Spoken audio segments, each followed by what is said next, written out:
this is David Stark from WatcherPass.com, your website for movie reviews, interviews, and recommendations. Today we're going to talk about Rainbow's End, and I'm joined by the writer, Jennifer Cooney, and the director, Tracy Wren. Rainbow's End premieres exclusively on LesFlicks on March 8, 2021, so you can check it out then. We're going to talk to Tracy and Jennifer in just a second, but first let's check out the trailer, and while you're watching, if you can like and subscribe to this channel, that would be fantastic. It helps me out a lot. Thank you.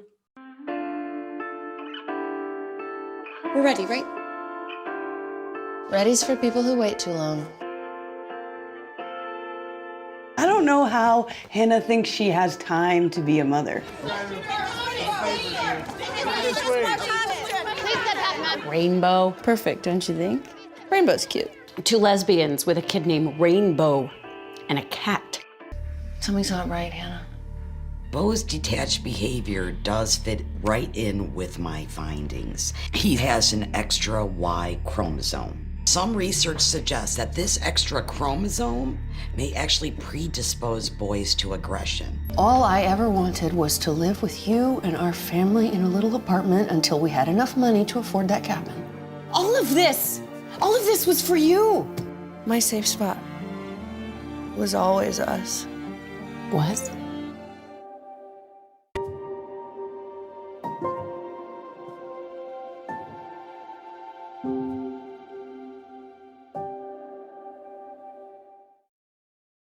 So thank you so much for joining me. This is Jennifer Cooney, the writer, and Tracy Wren, the director of Rainbow's End, which premieres March 8th, 2021 on LesFlicks. It's a very interesting film. It's a wonderful kind of family drama where you have this lesbian couple who adopt a son who has some issues. And so you get to kind of see, it's an interesting movie because it's a normal family drama about a difficult child, but then you have the extra layer of kind of societal pressure and societal judgment on this progressive lesbian couple, and you have some politics. So it kind of has a lot going on. So thank you so much for joining me, and you can check it out on March 8th exclusively on LesFlicks. Thank you, David. So I guess the first question is, Jennifer, what kind of inspired this story? I guess, it's about a couple and then, their desire to adopt a child. Was there any kind of personal exploration or any stories that you read that kind of inspired it? I think it was based on a book, but was there anything else that you kind of brought into it as well? The original story was by Joe Orlandino, and he's the producer from Atlas Media Ventures that brought this whole project together. So he hired me to write the story based on what he wanted to tell and who the characters as he envisioned them were. So I took his idea and turned it into a world and brought the characters to life. And to me, that was the most fun, was because I already knew the characters when he brought them to me. They were just already sitting in the ethers waiting for me to tell their story. And that was the most exciting part for me, was discovering the characters and bringing their world to life. So was it kind of like a treatment, just like a rough synopsis, or was it like a short story that you then fleshed out for kind of a longer movie length? It was just a simple one sheet. So just a bunch of bullet points of how he felt the story would start and progress and end. And we went from there. And over the course of a couple of years working together, and then with Tracy coming on board a year after that, the script kept evolving and ended up with the story as it is now. That's awesome. So it sounds like it was really a collaborative effort to kind of bring this family to life. That must have been fun and also probably difficult. It was a lot of fun. I loved it. I loved every minute, honestly. And Tracy, so how did you get attached to this story? Had you worked with the writer before, or had you worked with Jennifer before? No, Joe and I met through a mutual friend at the American Film Market in Santa Monica, I guess about 3 or 4 years ago now. And we had a brief 10-minute meeting in a hallway, a very busy hallway, and stayed in touch. Joe went back to Chicago and I stayed in Santa Monica, and we just kept talking about different projects. And one day he emailed me and he said, hey, I think I found one that would work for you. And actually he told me about the project before I read the script, and he looked at a short film I made called Autism and Cake that stars Ed Asner. That's about a grandfather who spends a day with his autistic grandson. And it's definitely a very, family-oriented movie. And he just said, yeah, this is going to be perfect. And then I got to read the script, and, I was totally blown away. And Yes, this is one of my cats. And Jennifer and I worked on the script just to kind of, trim it and tighten it up a little bit. And I think I remember working on Mayor Haggerty, that character with Jennifer a lot. We made some changes there, and I think we eliminated a character too. So it just got, it just started to just became just a little tighter here and there. And yeah, it was exciting to work on. I love the characters and love the dialogue, and we got really phenomenal actors to fill their shoes. It was awesome. Yeah, definitely. I love the representation. I also love the dialogue. It was, very kind of frank and I guess realistic is probably kind of the word. Like, it's clearly a progressive lesbian film, and so you have dialogue that kind of matches that, and it was kind of refreshing to see that in a film, something that kind of sounded more like what you would see if you were watching a group of friends or a couple kind of talking, and it felt very kind of honest. Thank you. And so, obviously, I assume this film has always been about the lesbian couple, and I love the representation. I also loved how, their friends weren't all LGBTQ. They had some straight friends, they had some, enemies, and you kind of had this whole kind of societal mix in this film.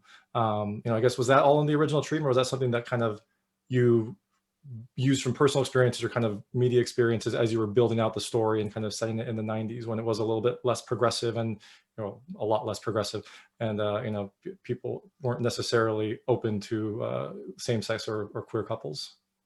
Yeah, I came out in the very early 2000s. So for me, I drew on a lot of my personal experience with that, and also how it became more accepted over the years, and how, present day, there's nothing to hide, there's nothing to be ashamed of, unless you're, from a very slower moving part of the country. So to me, I just drew on my personal experience to build that world in the most realistic way possible. So that must have been, I don't know, was it painful or interesting or some combination of the two? That must have been, a tough, but maybe also fulfilling experience. Yeah, honestly, I really loved building this script, the world and the characters, because to me, I also drew on a lot of my personality and a lot of the personality of my wife to build the two main characters. And, kind of, I feel like Hannah, I drew on a lot of the person I used to be to build her character, and then a lot of who I am now to build Jules' character. So it was really a lot of fun fleshing them out and bringing them to life. Very cool. And then, so Tracy, how did you find the cast? I really love the characters, and their relationship felt, very natural, and they felt very comfortable as a couple, and their friends also felt very comfortable around them. So, how did you find this cast, and had you worked with any of them before? I had only worked with Ed Asner and Kirk Kelleykahn, and I was able to bring both of those actors onto the film, which was exciting to be able to do that. And they both did fantastic jobs in their roles.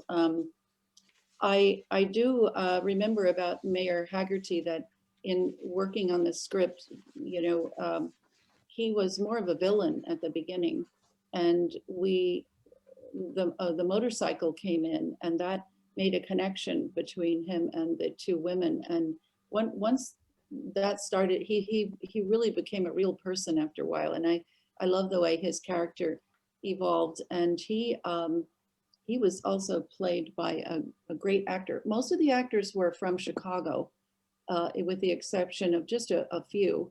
But Mayor Haggerty was played by Steve Bajorgen, and he's a Chicago actor. And Amanda Powell and Janelle Snow were the two main characters. They were phenomenal, and they were so different, and really embodied the difference in their characters.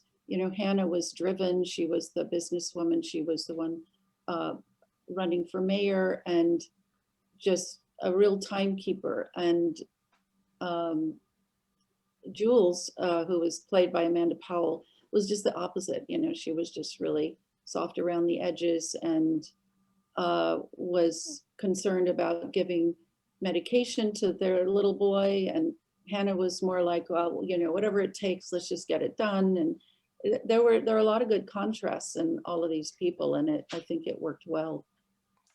Yeah, no, definitely. It felt like, you know, that kind of a dynamic is in a lot of couples, I imagine. There's a lot of couple, mine included, where, you know, one person might be more driven and the other person might be more kind of, you know, in touch with their feelings, or kind of, you know, less interested in, you know, either the rat race or in medication and things like that. And so I really liked the dynamic between the two, and the fact that they clash, and the fact that this movie, you know, depicted relationship issues in a same-sex couple. You know, sometimes you have movies where everything is great, and, you know, they're both queer, so they must be perfect, everything, you know, works out. And I really liked how their personalities and their jealousies and you know, natural things that happen in any relationship were kind of depicted on this this film and on screen.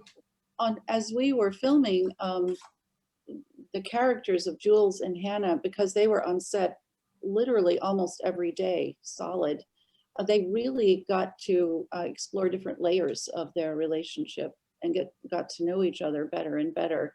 Whereas someone like Ed Asner just came in, he was on set one day only, you know, and everything was all set up and ready to go, and did that phenomenal dinner scene.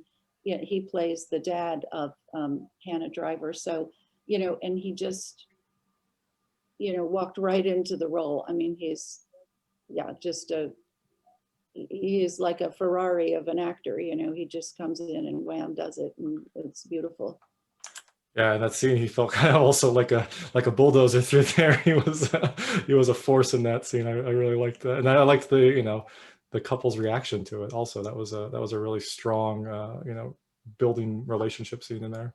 And once we shot that scene, I understood the main character, Hannah Driver, better. I thought, wow, this is her dad. This is who she's been dealing with all her life. No wonder she's got so many hangups. You know, it totally made sense. Yeah. Definitely. And I also really liked that motorcycle scene, because I did, you know, when the whole movement was happening and people were trying, you know, LGBTQ individuals and couples are trying to get representation, I think a lot of the arguments were like, well, you know, if you have friends, like, then you can kind of start to see that there's no difference in these couples. And I thought that was, you know, finding something to relate to where you can relate on a human level or on a personal level, and not just on a like idea level, is such an important aspect of that. And I thought that was a great way to kind of showcase that. Mm-hmm. Yeah, there are lots of layers. Definitely, it was a long road. So Jennifer, when you were writing these characters, I imagine you had, you know, some visions of what they looked like. Did this cast look similar, different, or, you know, were you kind of, did you not have any sort of specific image of them when you were writing them? That's one of my favorite parts of building a character, is kind of just scrolling through IMDb and looking at the different looks of characters, because it's not just their look, it's their essence that you're viewing when you're seeing these pictures. And I try to find one that matches best, and I keep the picture up while I'm writing the first draft just to channel that essence. But as I went through this script, there was many incarnations of what I thought they looked like. And when all is said and done, Janelle and Amanda really captured the essence of these two characters perfectly, and I couldn't ask for more. Oh, definitely. And you know, one character that plays a prominent role, but you know, was not pictured, was Beau. So I guess was that in the original treatment, or was that something that you all built out? In my review, I wrote, you know, it was a little off-putting at first, but then you kind of get to judge Beau based on his actions and not on any sort of, you know, look or feel of him. But, you know, was that kind of how the script was written? And also kind of, Tracy, was that how you were envisioning it when you were getting ready to film?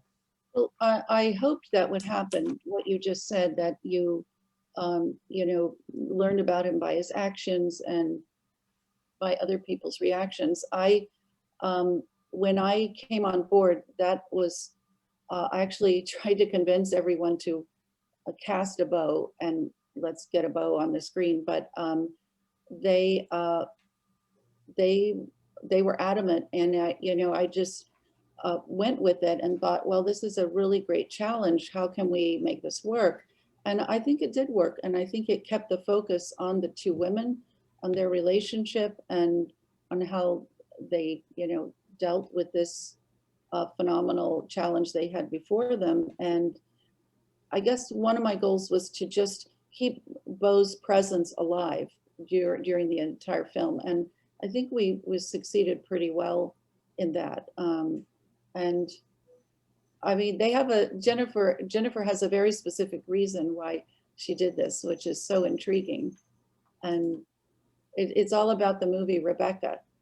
They were in love with Rebecca, the Hitchcock film. And so, yeah, it was, I think did it work the way you wanted it to, Jennifer? Yeah, you know, when I first got hired to write the script, I had rewatched Rebecca for the, 20th time, and it just inspired me. It just hit a chord within me. And I said, this would be so much more impactful if we were able to just see the couple and only have his essence be the character as opposed to his physical person, which would draw on different empathies from different people and different biases and prejudices from different people based on what he looked like or how he behaved. And I really just wanted the essence and his effect on them to be the character. And when Tracy and I were working together prior to shooting, it was definitely a fine line that we were dancing. Like, how do we keep him present without constantly referencing him? Like we're purposefully trying to keep him in the other room. How do we keep him alive without making it awkward? And I really think that process manifested all the way through until the final edit. I think it was constantly like, okay, how do we walk this fine line? And I'm really happy with the final result. I think we not only pulled it off, but really made it work in favor of the film. Yeah, it was a really tough line. You know, when I started watching, I was like, where is he? It kind of felt a little awkward. Kind of like you're talking about someone who's just off camera. Like, well, just pan over there and show him. And then and that was the fine line. And I think that in one of the scenes that Hannah has with the therapist, the final one, which is their last scene together, Hannah says the diagnosis is all you see. And to me, that's kind of like the big arrow pointing at why we did this, because that's the other part of it, is not just not wanting the audience to empathize in this way or that way. It's also that when someone is diagnosed and labeled with something at such an early age, it's very difficult to see past that, to see who they truly are. And that's exactly what happened to Hannah and Jules with their son. Yeah, definitely. And it always kind of comes up, sometimes by the couple, sometimes by others, but it is kind of always there. And I think that's correct, kind of because of that young diagnosis and that young kind of judgment, everything kind of spiraled from there in terms of, Beau's life trajectory. Well, also remember the film covers a long period of time. So when he was originally diagnosed, not a whole lot was known about XYY. And as the years went by, the scientific community learned, and eventually, that's what the therapist says in that last session. I think, actually there's been a lot of research done, and it's so they were sort of, conditioned by what they heard the first time, which turned out to be not necessarily correct. Yeah, and that final conversation that Hannah and Dr. Phelps have is really us letting the audience know how far the research changed from beginning of story until the end of it. Especially when Dr. Phelps says, "Here, Hannah, I want you to read this," and Hannah's like, "Oh, that won't hold up in court. Too much has come to light."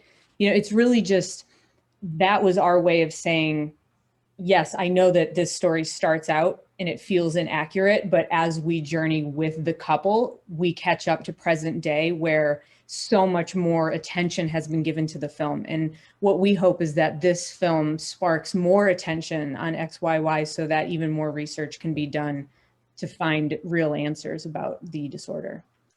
Yeah, and also just kind of sparks more, I guess, research or people reflecting on their own personal kind of gut judgments and things like that. Like, it feels like a lot of this film deals with initial prejudices, and then kind of as time goes on, more is learned, and people evolve or change, or the research gets better. Exactly, and that was one of the important parts about having the couple be a lesbian couple, is because the same thing happened to the LGBTQ community throughout time. First, they were slapped with a label and judged negatively. And then as time went on and it was normalized, people learned they're just people too. So the same with XYY. That's why we felt they were the perfect foil for each other. Definitely. So one other thing that was really, it was nice for me as a 90s kid for the most part. I love the little period touches, especially that IMAX. So I guess where did you find that? And, I guess where did you get this kind of trove of 90s paraphernalia? Just sent out the word to the cast and crew. Anything you guys have sitting in a closet, bring it to set and let's have a look at it. And when we had that computer brought in, it was like, it had a halo over it. Get it in the set immediately. So that was a great find. I was really happy to have that in there. Yeah, we were lucky some of the time, very lucky. For instance, we really didn't have a great location for the therapist's office, and it was essentially a tiny little basement room. And there was a woman on set named Peggy who was sort of bringing in props, and I said, "Where are all these beautiful props coming from?" And she said, "Oh, my sister-in-law's apartment." And it turned out that just around the corner they had a 4-story turn of the century Chicago, it was a penthouse apartment. They owned the whole building, and they let us film that in, all that glorious furniture, and it all happened in 5 minutes. It was really astounding. But I think it added a lot to the production value of the movie. Mhm. That is so lucky. That is fantastic. Yeah, that was a lovely little miracle we got that day. Yeah. The other thing I really loved was there's a scene with a coffee cup, and there was this like perfect little chip that was in the coffee cup, and it represents a lot of kind of what's happening in the film. How did you get that to be so kind of like clean and iconic? I think if I would have tried to cut like 10 coffee cups, they would all just shatter. I wouldn't have been able to get anything close to that. So I think that was just another miracle that happened, because what we did was we broke it, like just kind of hammered it and then glued it back together and left that little piece kind of wherever it fell. We just didn't put it back in. That's something that I have from set. That was one of my favorite little symbols that we had throughout the film, and I'm so happy that you picked up on that and appreciate it. That's wonderful. Yeah, I was noticing just how did that possibly happen? That's amazing that you're able to glue it back together to look so, I guess unblemished except for that little piece. Yeah, I guess that was a team effort. Do you remember? Did you make that chip, Jennifer? Was it Mark? No, we gave it to Mark and he just kind of hammered it. And then when we glued it back together, we purposefully left out that piece to make it more visual on screen. Yeah, it was definitely Hannah's mug. It was her coffee cup, because she was just so brittle and so perfect and flawed and everything. It just said it all about her. Yeah, those mugs were the perfect little subtle symbol for our two main characters. I loved having them pepper out the film. Definitely. And so now I'm going to go into a spoiler, a big spoiler. We've had little tiny spoilers throughout, but this is a bigger spoiler. So I think my favorite and probably most favorite and also saddest / impactful scene was that kind of last message that Beau left. I thought that was such a strong way to kind of bring his character around. Was that always kind of written in that way, or was that something that you kind of came to as you were filming it and realized you needed some sort of statement from Beau at the end to really kind of tie everything together? When it kind of hit, it really kind of hits you. That was always in the script. Yeah, that was always there. And I think not seeing him at all and then hearing him for the first time makes it all the more impactful. And I'm really happy how that comes across in the final film. Yeah, agreed. When I rewatched it, I heard little bits of him, like a little like no here and there, but that's the first time you really kind of get, you get to hear his personality rather than kind of hear it from other people. You get to hear, him kind of discuss it. And so. Yeah, and for me, not seeing him the whole time and having it be like the diagnosis is all you see, and then having Hannah complete her arc really at that point, it's kind of like now that she can see and love herself, she's able to see and love him, and we follow that trajectory right along with the audience being able to hear him for the first time. Well, also when we hear Beau, he's grown up now. We don't hear the little kid Beau, so it just goes to show that you can be in enfant terrible, you know, and still grow up to be a great human being. So, and it illustrates again how silly labels are on, especially on kids, you know.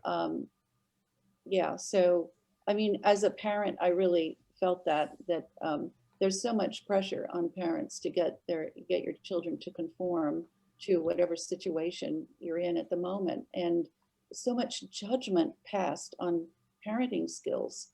Oh, it's phenomenal. It comes from all sides, and uh, you know, I mean, in some ways they were very lucky that Beau was so resilient that he weathered all of those storms and came through and pulled it together himself. You know, you almost wonder, wow, you know, how did he figure out so much? But people do, you know, and he saw a lot, and he became a very deep person in a way, really.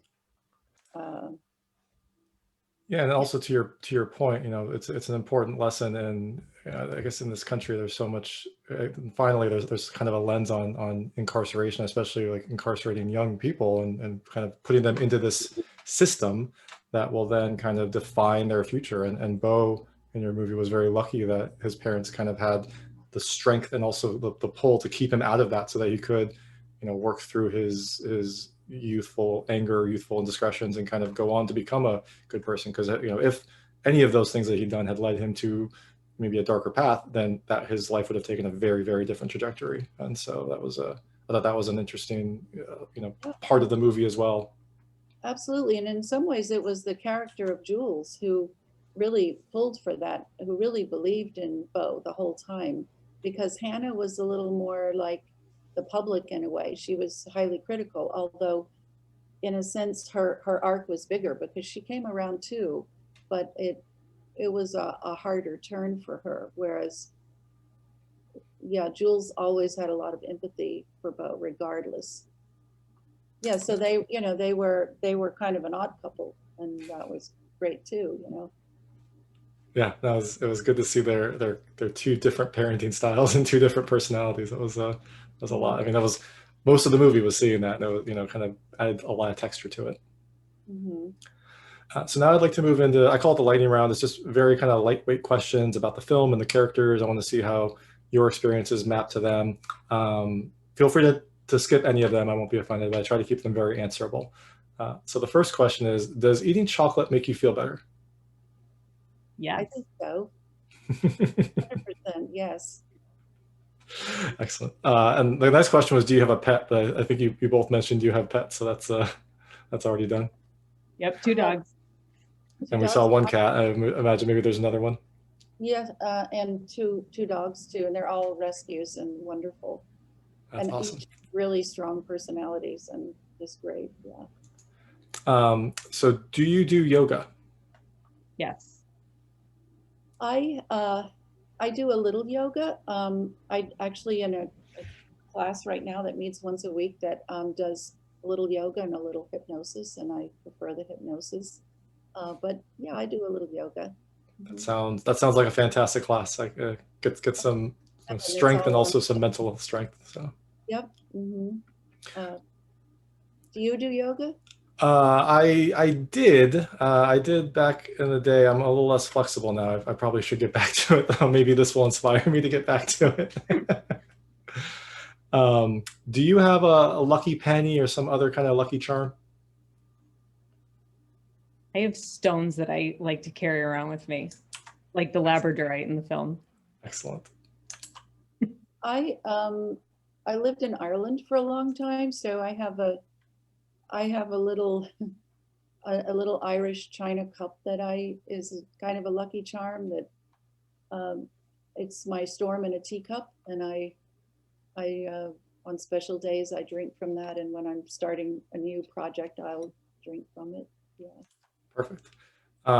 So I think in the next question is, what, you don't have to answer this, but what is your most awkward family dinner? Because that was a pretty awkward family dinner in the film. Oh man. Yeah, so many to choose from. We could go with that. That's a good answer. Probably the first time I brought a woman to dinner to my family. Let's go with that one. That sounds like that could be an interesting experience. Mhm. And in that dinner, I believe Jules' dad, or no, not Jules, Hannah's dad says, or Jules, well, what the dad says something about eating monkeys. So I guess what's the strangest thing that you've eaten? Well, I would never eat a monkey, and I don't eat pigs because, well, I mean, they're one of the world's 5 smartest animals. And I'm almost vegan anyway. I do eat fish occasionally. Strange things though, maybe probably a Twinkie. I think bone marrow was probably the most random thing I ever ate. Oh. Quite delicious. So Yes. do you have a toolbox? Yes. I have several toolboxes. Like a proud lesbian should. Excellent. Well, I have an imaginary toolbox, but it's a CBT toolbox, and CBT is cognitive behavior therapy. And I have totally fallen in love with cognitive behavior therapy over the last year, all done by workshops online and stuff. But at first I thought, well, this is a great way to sort my own life out. But it's also great when you're working with characters and to try to figure their motivation. So I have if you can Google it, what is the CBT toolkit? Yeah, toolbox. It's awesome.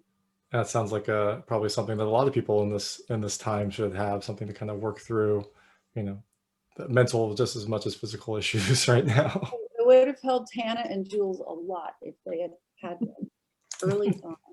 Mm-hmm. Have you ever replaced a doorknob? Yes.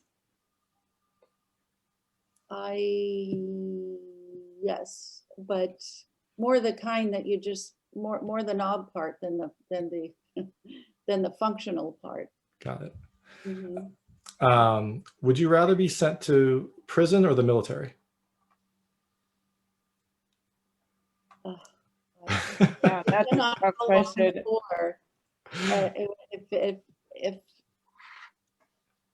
I'd probably pick whichever had the shortest time. Okay, that's fair. Associated to it.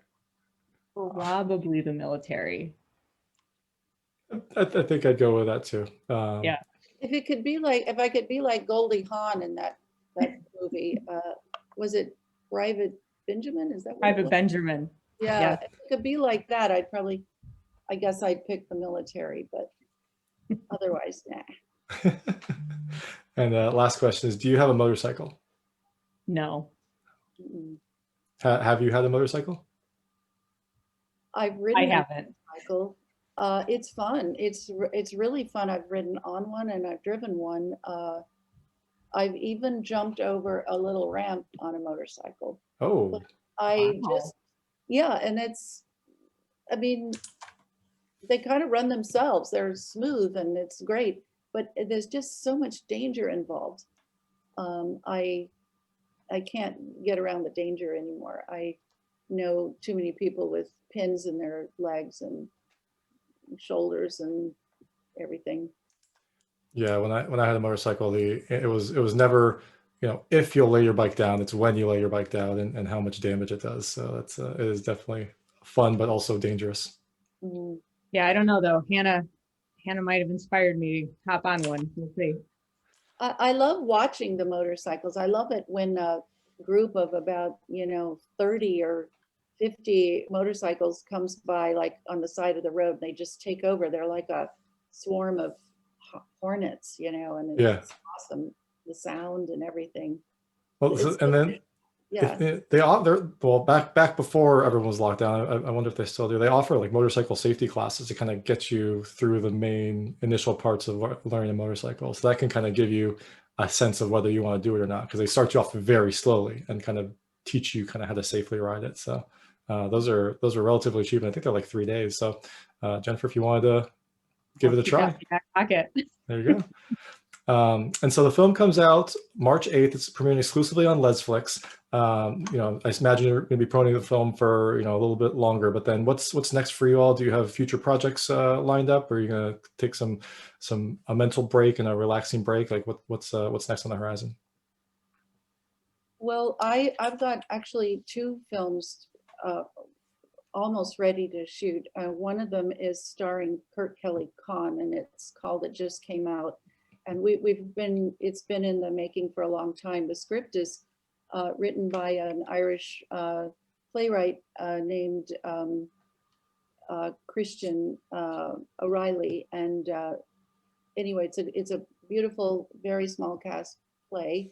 And then the other one is, you've heard of The Queen's Gambit. Well, one of the actors, Matthew Lewis, who's one of a twin in that series, has written a script that's, I don't think I'm allowed to talk about it, but anyway, it's going to be his solo debut, and we're hoping to film that in late spring. So I'm really excited to be on that project. No one had heard of the Queen's Gambit when the project started, so it's, There you go. Getting them before it, ride that wave of popularity. That's awesome. Yeah. And I have a script, Winter Jasmine, that has been optioned by an LA production company. It's a largely LGBT driven script. It's a romance drama thriller. And then I have another script, Windows of Avalon, that I am driving to be my directorial debut, which is a psychosexual thriller.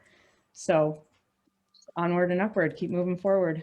That's awesome. I'm excited for all those. Those all sound fantastic, and I'm glad to hear you all are still kind of working and pushing forward, even though it's such a strange time for the industry. Ride the wave. Awesome. So thank you so much for joining me. The film is Rainbow's End. It comes out March 8th. Oh, premieres is probably the better. Well, I guess comes out works too. It premieres March 8th, 2021 on LesFlicks. And thank you so much for your time. Thanks for having us. David. Thanks, Jennifer. That was Jennifer Cooney and Tracy Wren of Rainbow's End. Rainbow's End premieres exclusively on LesFlicks on March 8th, 2021, so you can check it out from the comfort of your own home. If you like this interview, please like and subscribe to this channel. It helps me out a lot and makes sure all my new interviews go straight to you. And as always, please go to watchyourpass.com for all your movie reviews, interviews, and recommendations. Thank you.